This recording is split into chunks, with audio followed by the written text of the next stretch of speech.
Good morning, my friends. Joy here.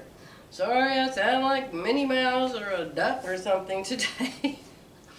I want so much to tell y'all something, but I just haven't been able to speak without my eye running or my nose blowing or coughing or sneezing. And I'm trying not to take a lot of drugs because the more drugs you take, you just want to sleep all day long. And that's what I did the last couple of days. But we are back home, as you can see, in Kingston. But I want to share scripture with you and then tell you something awesome that happened while we were cleaning our store in Oklahoma City. Okay? So we're going to read today Proverbs 3, 5, and 6. This is so true. So true. Trust in the Lord with all your heart and lean not on your own understanding. In all your ways acknowledge him, and he shall direct your paths. Wow. That is so true, my friends. So true, my friends. I'm going to tell you how true it is. We've owned this building for, I don't know, we moved in 2002, so how many years is that? We bought it in 2002, and we've owned it all these years, and we ran a business there for years and years and years. We had 21 employees between our two stores. In those 22 years, we had to change the heat and the air conditioners. There's 3 of them there, and 2 of the heat and air systems are 4 years old. We had to change them out 4 years ago, and another one's 8 years ago. And, of course, you got to fix the sinks, and you got to fix the toilets, and, there's always something. But there's one thing that if you aren't there when this happens, if you aren't there, oh my goodness. Jerry and I we haven't gone to that store in 3 years. It was rented out to another company. I didn't go to either store because I didn't want to see what they did to them. And ignorance is bliss when you own a building and somebody else is in charge of it. And I just didn't want to know, and thank God I didn't. And so we're wanting to sell them now because we're old and we don't want to be in business anymore, and we just want to sell our buildings. So we were up there cleaning the very, very dirty mess that the other company had left us. And Jerry and I worked there 5 days. And we were supposed to go home on day 6. Now on I think it was about day 3, I cleaned all of the spots off the carpets all over the store. I didn't do all the carpet because it's just, you couldn't. You'd have to have a team of people. But I spent a whole day doing that. And so we have a shop vac, not a shop vac, a carpet shampooer. And so you have this little, I'm sure y'all know what they are, and you have this part that you put the hot water in and you put the soap in, and then you have this empty tank that sucks up all the icky grossness out of the carpet. And so I did that all day, one day. Kept filling up that hot water. Tons of hot water. It was super hot. I just loved it because sometimes, the water isn't hot enough to even do anything with. So, got that all done. Parked the carpet shampooer, wound the cord all up on it, stuck it against the wall, and went back to work with Jerry in the shop area. And back there I was using the shop vac. So, we woke up the day we were supposed to leave the RV park and come home in our RV. And Jerry said, there's still some things I need to go there and do. He said, I need to do such and such, such and such, and I want to get those cords out of the wall. And I said, oh, that's fine, that's fine. I said, I told them we always have to stay another day. So I called them up and said, we need to stay another day. They said, fine. So we went to the store. Now remember, we weren't supposed to be there that day. We were supposed to be back home. We go to the store. It all looks just perfectly fine, just the way we left it. So I go into the kitchen I don't know if I was washing my hands or everything was super clean at that point. Oh yeah, I probably was cleaning back in the shop area with Jerry, and I came out in the kitchen to wash out a rag, I think is what I did. And turned on the hot water, and no hot water. I ran it and ran it and ran it and ran it. It was just cold, cold, cold, cold. It would not get hot. And I hollered at Jerry back in the shop. I said, Jerry, something's wrong. We don't have any hot water. And so he said, maybe we blew a fuse or something. I don't think that's the right word, but anyway, you know that big box that has all those little switches in it.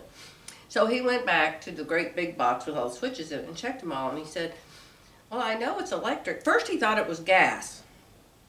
So I was going to call the gas company and see if I didn't pay the bill or something, and I checked in my phone, and I had paid the bill. We didn't even owe a bill.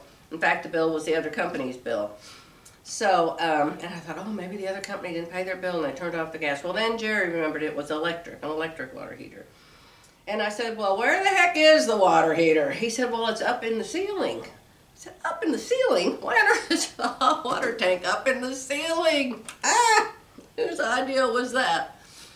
So, we decided we better look at the hot water heater and see what the heck was going on with it. So Jerry got his tall ladder and climbed up the ladder, and he started taking the big tiles out of the ceiling. He took tile number 1 out, no water heater. Tile number 2 out, no water heater. Tile number 3 out, no water heater. Finally he said, you know, I think it might be in one of these bathrooms. So he went into what we used to call the men's bathroom, and started taking the tiles down in there. And lo and behold, he found the hot water heater sitting up there in the ceiling. So Jerry took the ceiling tile down and he saw the hot water heater. And he looked at it and he thought, well, I don't see anything wrong with it. It looks fine. You know, it's there. So I don't know what's wrong. I said, let me call a plumber. He said, I said, let me find a plumber somewhere. See if we can get a plumber. Now, what are the chances in Oklahoma City that you're going to get a plumber an hour after you call one? The chances are zilch. I've waited days for a plumber to show up there when we lived there. Days. We got a plumber. I found them online, called Barnett Plumbing. They were there in an hour. Thank God. They got up on their ladder, which was taller than our ladder, and there was 2 of them. And so they took down a whole bunch of ceiling tiles. Excuse me. They took down a bunch of ceiling tiles and they dismembered, unhooked the metal pieces together that hold your ceiling up. You know what I mean? They made a big hole up there. And when they did that, and then they took the insulation down. The reason Jerry couldn't see what was going on with the hot water heater was because of the insulation. It's this thick and it's laying on top of all the ceiling tiles. So they took the insulation down, took a bunch of ceiling tiles down, and took the metal brackets down, and guess what? A hole in the hot water heater. The water was draining out quickly into the big pan. There's this big circular plastic pan under water heaters, and the water was going down into that and filling it up. And the water was on, mind you. The water was turned on going into the water heater, okay? Fell up the hole, the water is running, filling up the pan. Do you know what would have happened if Jerry and I hadn't been there that day? If we had gone home and that water had been on and that water had run, and it drained and it drained and it drained, and the hot water heater kept filling up because the water was still on, we would have had a flood. We would have had a flood coming out the doors. It would have ruined the building, ruined our possibility of selling it now. Just, Jerry and I were praising God all over the place. I just could not believe how.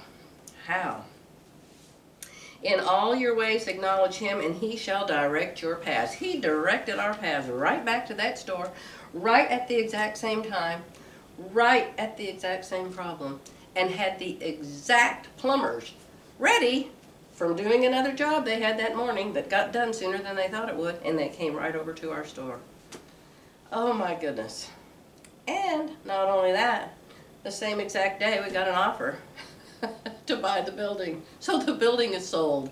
How about that, my friends? How about how God directs our paths? Isn't it wonderful? So I wanted so much to come tell you that. I couldn't hardly talk at all yesterday and the day before. I'm so sorry. I just hate it when I miss the devotions. And Jerry's sick too, you know. We both got this. I don't know if it's the Omicron or the whatever cron. It doesn't matter. There's no sickness that's bigger than the name of our God. That's right. And I've had colds all through my life. I always get them worse than Jerry does. This isn't any worse than any other cold I've ever had. And we'll be totally, completely over it in a few days. I'm sure of it. I'm positive. You couldn't convince me otherwise. So I'm sorry. Please forgive me for missing. But my friends, you have your Bibles. And from what a lot of you have told me, there's a bunch of people out there doing a lot better devotions than I can do. So always feel free to listen to the others and read your books and stay close to the Lord, because in all your ways acknowledge Him, and He shall direct your paths. I love you all. Take care. Tomorrow's Jerry's Sunday School Day, isn't it? Oh boy. I always love it when Jerry does Sunday School Day. I'll be back Monday. Take care. Bye for now.